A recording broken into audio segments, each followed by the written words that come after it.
Okay, picture this. You're walking through the historic heart of Istanbul, right into the bustling Fatih district's Shehzadebashi neighborhood. The air there is just thick with history. But amidst all the noise of the modern city, there stands this silent, absolutely breathtaking testament to an empire's sorrow. Today, in this explainer, we are decoding a structure that completely redefined classical Ottoman architecture. And the craziest part? It's a building born not out of some grand imperial triumph, but out of profound, almost unbearable grief. We're talking about the magnificent Shehzade Mosque. But to really grasp the stone and mortar of this monument, we first have to understand the human tragedy behind it. The year was 1543. The Ottoman Empire was at its absolute peak under Kanuni Sultan Suleiman, who you might know as Suleiman the Magnificent. But, even the most powerful man in the world couldn't protect his own family. Tragedy struck when Suleiman's absolute favorite son and the presumed heir to this massive throne, Shehzade Mehmed, died suddenly. He was only 22 years old. The Sultan was utterly devastated, just a grieving father, mourning a brilliant kid whose light was extinguished way too soon. So it really makes you wonder, how exactly does an empire memorialize its greatest heartbreak? For a sultan like Suleiman, just crying wasn't enough. He needed something eternal. So he turned to his chief architect, the legendary Mimar Sinan, and basically tasked him with creating a memorial worthy of his beloved prince. And the architectural solution that Sinan came up with, well, it would end up changing the skyline of Istanbul, and honestly, the history of architecture forever. Okay, let's dive into this timeline because it is literally mind-boggling. Construction kicked off in 1543, the exact same year Mehmed died, and the entire massive complex was completely finished by 1548. That is just 5 years. For a structure of this unprecedented scale and complexity, a 5-year turnaround is nothing short of staggering. I mean, it speaks volumes about the sheer urgency of the Sultan's grief, the massive resources the empire could mobilize, and of course, the absolute brilliance of Mimar Sinan's project management. Now, Sinan wasn't just working against the clock.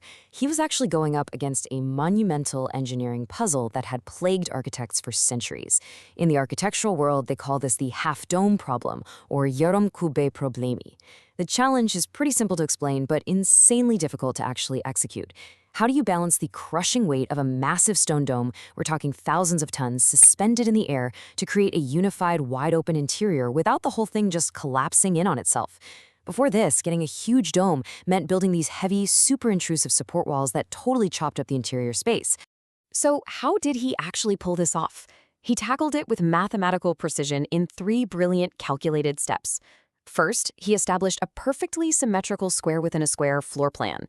Second, instead of using those chunky solid walls, he supported the massive central dome from all 4 sides using 4 large half-domes. And third, this is the really clever part, to push the space outward even further, he expanded those half-domes with 2 smaller quarter domes each. It's like a giant interlocking puzzle. The result is this interior of uninterrupted, massive spaciousness. The architecture itself feels light, it soars, it feels peaceful, which is this really striking contrast to the heavy grief that caused it to be built in the first place. Let's just pause for a second and let these numbers really sink in to understand the majesty here.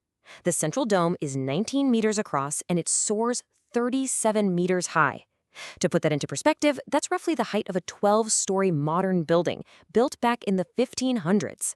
And by solving that half-dome problem, Sinan didn't just hold this massive canopy up, he made it look almost weightless. Because the walls didn't have to carry the whole structural burden by themselves, he could pierce the dome's drum and the surrounding walls with a ton of windows. That intentional design floods the interior with natural light, creating this bright, almost ethereal atmosphere that really lifts your eyes and your spirit upward. But gravity is still a thing, right? All that weight has to go somewhere. And this is where the physical reality of Sinan's genius comes into play. The ultimate weight of that entire 19-meter central dome rests on what are affectionately known as the elephant legs, or filia aya. These are 4 massive, incredibly thick pillars positioned right at the corners of the central square. It is honestly awe-inspiring to stand beneath them and realize how these 4 anchor points flawlessly maintain the perfect static equilibrium of thousands of tons of stone sitting right above you. Now, obviously, a masterpiece of this scale doesn't just happen with one guy. We absolutely have to credit the unsung heroes who brought this whole vision to life. So beyond Mimar Sinan, you had the Ehli Hiraf, which were essentially the elite special forces of palace craftsmen. They provided the most incredibly talented stone carters and masters in the entire empire. And then there were the İznik craftsmen, the leading tile makers and calligraphers of the time. You can literally see their breathtaking skill in the exquisite marble mehrab and minbar inside the sanctuary today. They remain pristine, gorgeous examples of classical Ottoman stone carving and ornamentation. Now, what's really interesting about the exterior is this fascinating aesthetic anomaly that makes the Shahzadeh Mosque totally unique in Sinan's career. The two minarets attached to the mosque feature two balconies each, and they are just bursting with intricate geometric reliefs, deeply carved stone, and beautiful tile inlays. But if you look at Sinan's later, more mature works, his minarets are super austere and simple. Later on, he prioritized unadorned structural elegance over heavy decoration. So this highly decorated style at Shahzadeh, it's a really rare, special detail just for this specific building. All right, let's take a quick spatial walkthrough, moving from the outside in. The complex is surrounded by an outer courtyard, which encompasses a vast cemetery known as a hazire. As you step through into the inner courtyard, you are immediately greeted by this stunning sight. A perfectly proportioned portico covered by 22 individual domes, resting elegantly on 20 columns. And these are not just your run-of-the-mill columns. Sinan used porphyry and marble, beautifully adorned with colored stone inlays. It creates this incredible sense of rhythm and grandeur before you even step foot inside the mosque itself. And right smack in the center of that inner courtyard sits the Shadırvan, the ablution fountain. It functions as a practical place for ritual washing before prayer, for sure, but it also acts as this perfect visual anchor for the open space.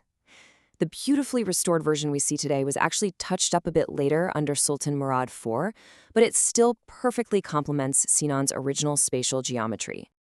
Moving forward, you pass through this gorgeous five-domed transition area and walk through a massive carved portal. Bam! You are now in the harem, the main sanctuary. Remember that perfect symmetry we talked about earlier? Well, Sinan was so dedicated to it that everything inside, including the beautifully painted domes and arches, aligns flawlessly. I mean, even the Muezzin's lodge was meticulously positioned so it wouldn't break the visual balance of the space. And over to the left, there's a private, elevated balcony specifically designed just for the Sultan to worship in total peace. Now, we should broaden our perspective for a second, because this site was far more than just a place of worship. The Shahzadeh complex was actually a highly functioning social engine. Think of it kind of like a massive modern community center. It included a madrasa for higher education, a Sibyan Mektaba acting as a primary school for children, an imaret or soup kitchen to feed the poor, and a tabhane, which served as a guest house for travelers. The mosque was the beating heart, sure, but the complex itself sustained the daily life, education, and welfare of the entire surrounding community. But even with all of that daily life going on, we have to bring the narrative back to the emotional core of this whole explainer. The most striking structure out in the courtyard cemetery is the tomb of the tragic prince himself, Shahzadeh Mehmed. The outside is covered in some of the most exquisite İznik tiles ever produced, but inside is something highly unusual and just deeply moving. Built directly over his sarcophagus is a wooden throne. It is such a powerful, gut-wrenching visual statement by his father. It perfectly symbolizes the earthly throne that Mehmed was meant to inherit, but sadly never did. And because it was the beloved prince's resting place, this surrounding cemetery very quickly became a highly prestigious spot for other major historical figures of the Ottoman Empire. The Hazir eventually housed the tombs of heavyweights like Grand Vizier Rustam Pasha, Shahzadeh Mahmud, Mustafa Pasha, and Ibrahim Pasha. Walking through this graveyard is quite literally walking through a who's who of Ottoman history. So, the crucial point is, after all of this, there is one detail that puts this entire monument into perspective. Despite achieving absolute architectural perfection, despite solving a centuries-old half-dome problem, and despite creating a flawless monument to imperial grief, Mimar Sinan referred to this building as Çıraklık Eserim, which translates to my apprentice piece. Honestly, are you kidding me? It is just an astounding display of both immense humility and absolute genius. He really felt he was only just getting started. Yeah, this quote is part of Sinan's legendary Rule of Three progression. He viewed the Shahzadeh Mosque as his apprentice piece. The monumental Süleymaniye Mosque, built later, he called his journeyman piece. And finally, the Selimiye Mosque in Edirne was crowned as his ultimate masterpiece. But make no mistake, that apprentice label doesn't mean it's lesser in any way. The Shahzadeh Mosque is the crucial foundation. It successfully laid the groundwork and literally set the rules for all the classical Ottoman architecture that followed it. Which leaves us with this final, honestly mind-blowing question. If a structure of such perfect static equilibrium, breathtaking spatial symmetry, and profound emotional depth is merely an apprentice piece, what in the world does that say about the sheer magnitude of Mimar Sinan's later masterpieces? The Shebzadeh Moth is ultimately a father's eternal love for his son turned to stone, and the dramatic opening chapter for history's greatest architect. Thanks for joining me on this explainer. Until next time, keep looking deeper into the history around you.